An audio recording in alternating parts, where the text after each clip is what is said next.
We had a rally because our members are growing increasingly concerned about the fact that we haven't concluded our negotiations with SUNY and the state.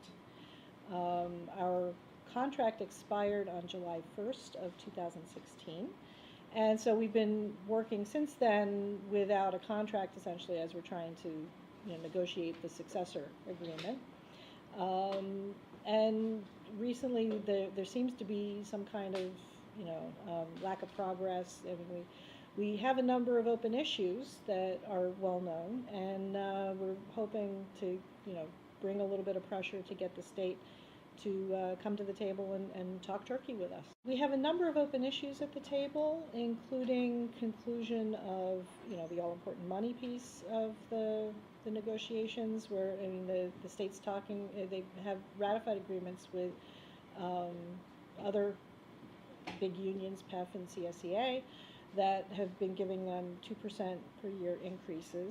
So we'd like to see a meaningful, reasonable statewide minimum for adjuncts who do a tremendous amount of work on behalf of the university and who aren't paid the same for their labor that the full-time people get in terms of equal pay for equal work. So we're hoping to have some kind of meaningful movement in the next contract on that as well. Provisions of the Taylor Law and the Tri-Borough Amendment to the Taylor Law. The main provisions of our contract, grievance protections and those sorts of things, continue even if we don't have an actual agreement in place. In terms of the salaries, basically people have just been seeing the same paycheck, since the middle of 2016. So we haven't had salary increases over this period of time. We certainly, communicate with our representatives in the area. We've had a few of our legislators are really terrific and supportive generally. Kevin Cahill is great in the Assembly. Jim Skoufis has been supportive of UUP and the unions. It's important to know that NewPaltz, SUNY NewPaltz, is the single largest employer, I think, in Ulster County. And so what impacts the people working here, if we had our salary increases, we'd be spending that money in Ulster County.